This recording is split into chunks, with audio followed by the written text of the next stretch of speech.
gentlemen, I am and on behalf of the Shahid Javed Barki Institute of Public Policy, I welcome you all to an episode of Policy Hub. The topic for today's discussion is the state of governance in Pakistan. Along with that, we will also be discussing governance in general because today we have with us is Mr. Shahid Najam, who has been a national and international civil servant. He's worked with the UN as resident coordinator Turkey and also held various posts in doing important assignments with the UN. Thank you very much, sir, for sparing out time for us today. First of all, sir, as I just mentioned, the topic is about governance. Sir, I'd like to ask you first that please let us know what is governance in your opinion. Thank you very much, Eamon, for inviting me to speak on this very important subject. I believe it's critically important for Pakistan at this point in time when, unfortunately, we are facing political instability in this country. The economy is going to dogs.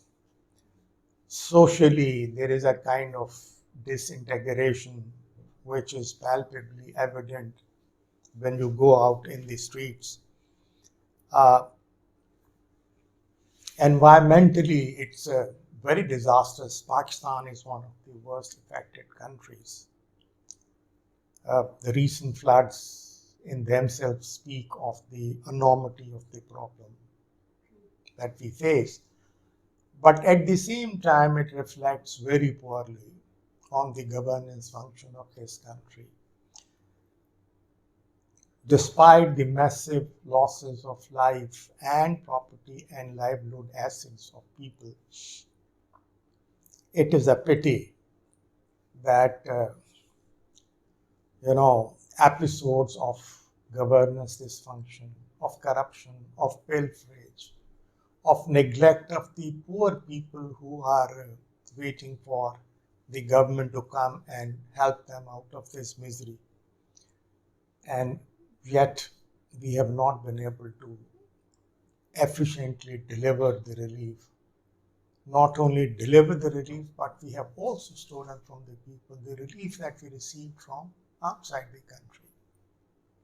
So it's indeed, as I said, a serious concern that we need to improve the governance function in this country. I'll like to dwell on it a little bit more so that we fully understand the context, especially the way it is relevant to Pakistan these days. The state dysfunction or failure is palpably evident from what is happening these days. Those people who are involved in mega corruption cases have been catapulted into power. I mean, this is a very sad and sordid state of affairs. The accountability mechanism is being manipulated in order to favor somebody and to victimize the other person. A few weeks ago, the Chief Secretary Punjab refused to work for the government. This is the kind of a governance that we have. The appointment of the Chief of Army Staff is in the public domain, being ridiculed by the instrumentalized journalism in this country. And as I said, the way we have dealt with the floods in itself speaks of the enormity of the problem. So, against this backdrop, when I say we are at a critical juncture, we are indeed at a critical juncture. And in my view, one of the key options that we have, or the policy measures that we have, that is to improve the governance function in this country. It's absolutely essential for us. Now, if you look at governance, the human society has been wrestling with this phenomena right from the inception. At one point in time, um, the philosophers and the political pundits used to think that there has to be a balance between monarchy, aristocracy, and the democracy in order to manage the affairs. So you have the role of the royals, you have the role of the nobles, and you have also the role of the citizens to somehow involve themselves in the management of the public affairs. But when you review the literature, the thing about governance or the definition of governance, what governance means, which attracted me the most was a beautiful definition, which is the manner in which power is exercised by the political and other societal actors and stakeholders in the management of the socio-economic resources in the country. And now, if you add an ethical dimension, which ought to be there, is that you exercise these powers in order to benefit the people, in order to ensure their well-being. So this is the kind of a definition of governance. And if you look at governance, it comprises two basic elements. One is the traditional, and the other is the institutional. The tradition is based on the local knowledge and indigenous power base, where the a process to collaborate and participation is struck in order to manage the affairs. So this is the traditional part. In the institutional part, we look at the institutions and the organs of the state under the constitution in the present day world. Your political institutions, your economic institutions, your social institutions, and in case of Pakistan, the state security apparatus, which participates, or which in a way, among which in a way, power is distributed in order to work for the people and manage the public affairs. So now I believe media and legal institutions, they also comprise governance. Absolutely, when we talk about the And so you also talked about in traditional governance, the traditional mode of governance, you also talked about the point of collaboration. So collaboration with the people? It is it's the collaboration and participation in order to ensure the bliss point of inclusivity, so that it is true representative, participatory, inclusive management of the affairs of the public. And in a way, I mean, you raise a very interesting point.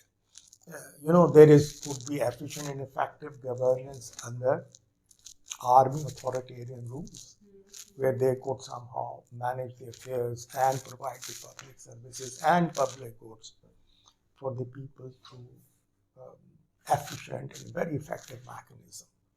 But what misses or what differentiates the autocratic and non-democratic form of governance from the democratic governance is that democracy ensures three things: participation, inclusivity, which means transparency, openness, and collaboration.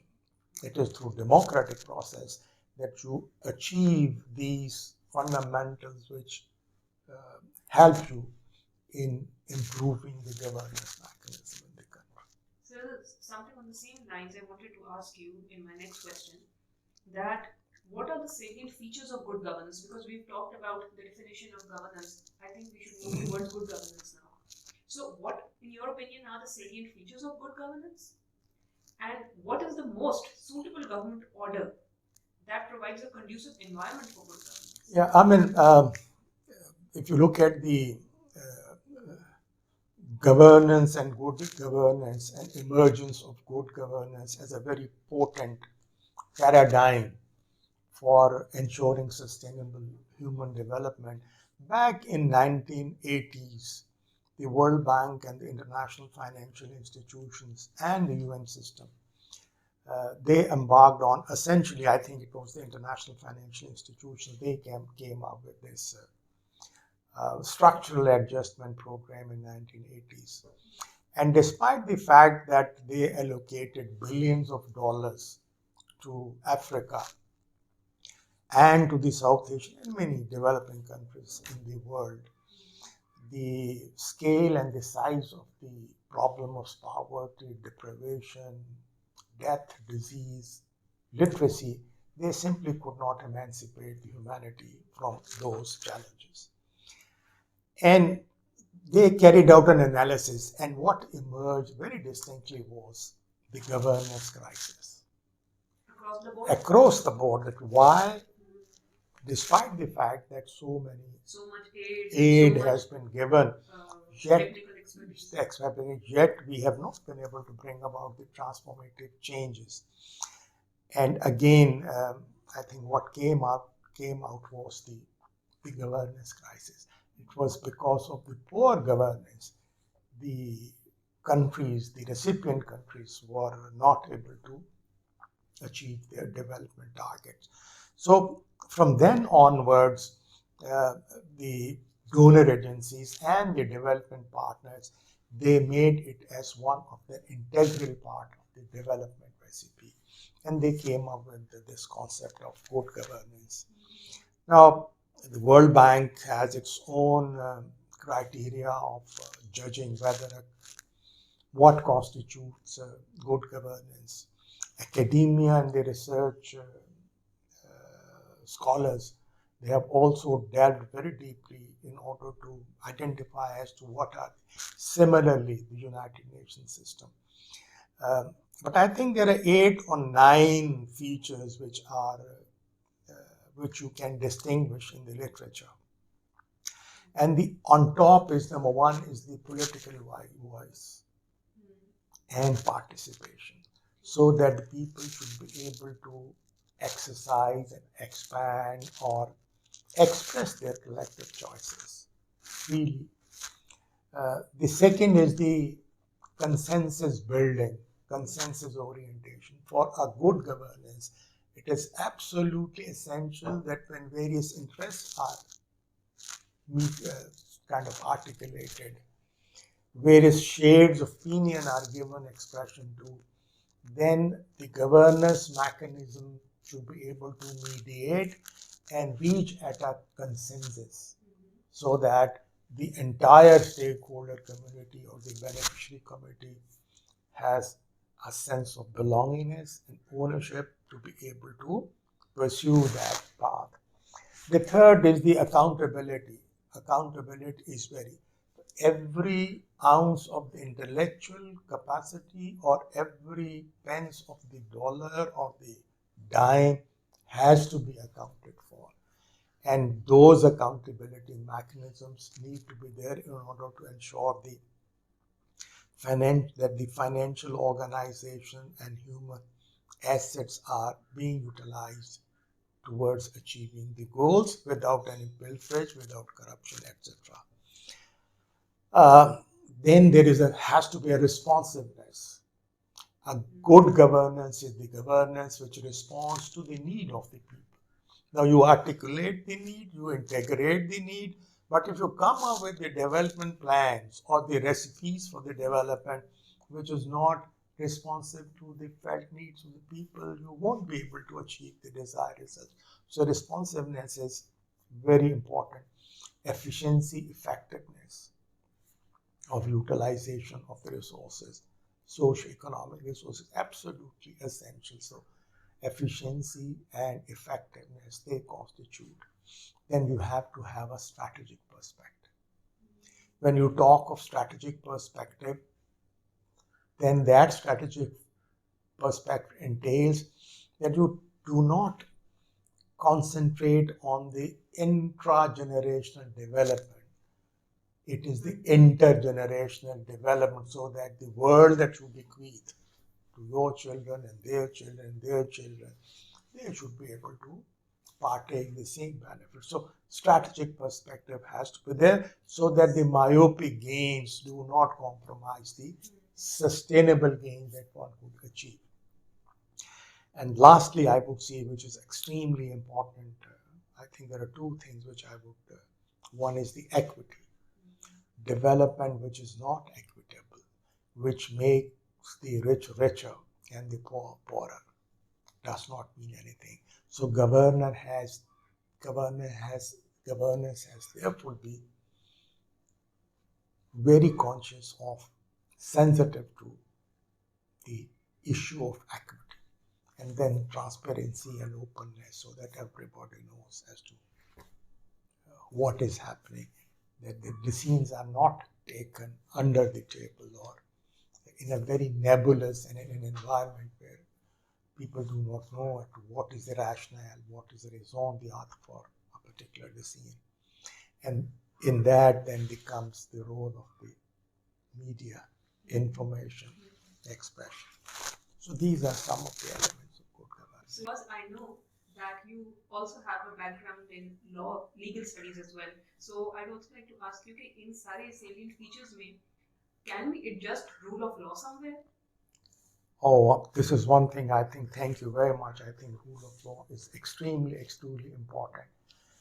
And I think this is one of the, and I think you have pointed out a very, very good element of good governance. Rule of law has to be there so that the, it's not discriminatorily applied to those who like what is happening, that we have two sets of laws, one for the ordinary man and one for the elite. So rule of law is absolutely essential, and thank you very much, Eamon. No problem, sir. Sir, seeing the state of Pakistan, what do you believe that, what are the impediments that are hindering good governance? Because the point is that now I have put in about 40, 45 years of service, engaged in the national development, public sector bureaucracy, and with the international level also. But it pains my heart, when we talk about the state of affairs that we are in Pakistan. It's a pity. Look at the Human Development Index, and I'll come to directly to your question, but let me again set the context. We are 161 out of 191 countries. Even on the Human Development Index, even a country like Tanzania, where incidentally was my first posting, United Nations posting, used to be the poorest country in those days, and we were far ahead of those countries.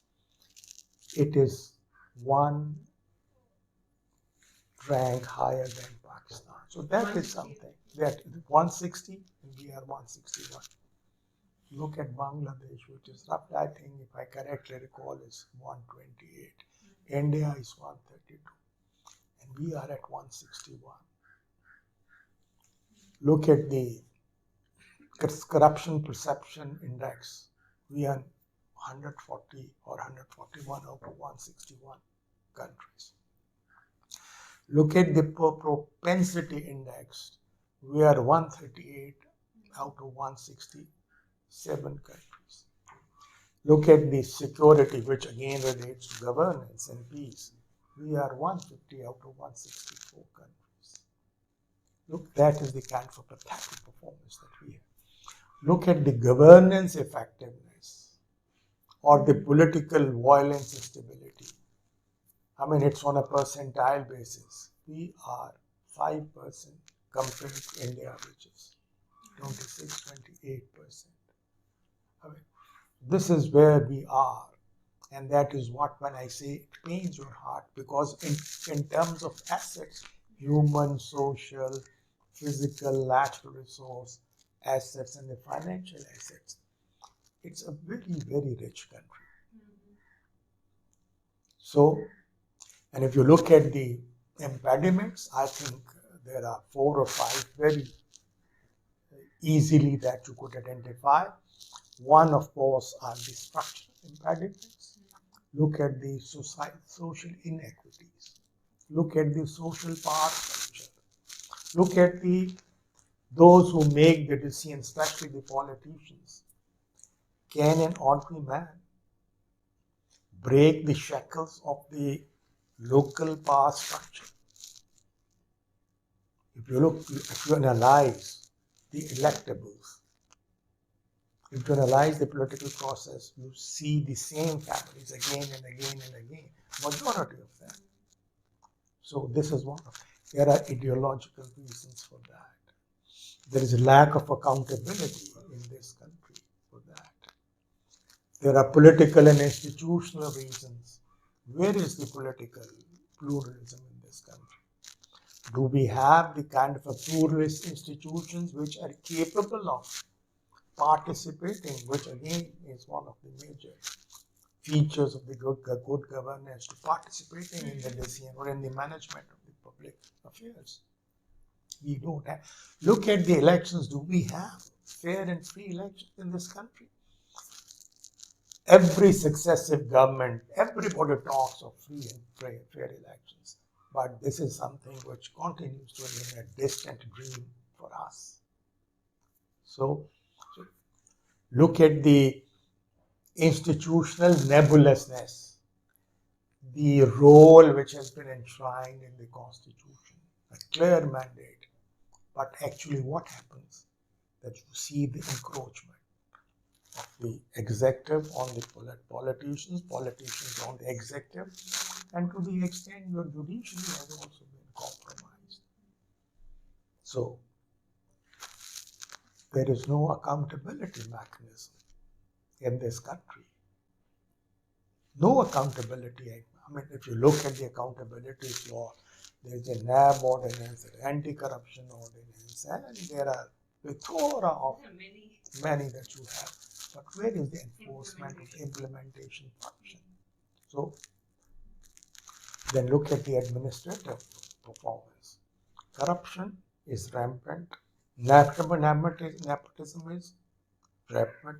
Selective application of rule of law is rampant in this country. Where is merit? Loyalty seems to have gained merit has been relegated to absolute periphery. You look for the civil servants who toe your lines or who dance to the tune that you play, either by the politicians or whoever the rulers, army, techno-professional, political paradigms. So look at the information access. Do the people have real access? No. So despite the constitutional amendment that was made in... Absolutely. I mean, there is no access to information. There is an Information Act, but it is instrumentalized journalism. The media is being manipulated and being used in order to project a certain point of view. So where people cannot take an informed decision unless until they have full access to information that you have over there. Where is the freedom of expression? You cannot in this. Look at this. Daily 1 or 2 channels are off the air. Why? Because they are presenting a perspective which somehow is not liked by the government. So these are some of the challenges or the impediments towards the good governance that we are facing in this country.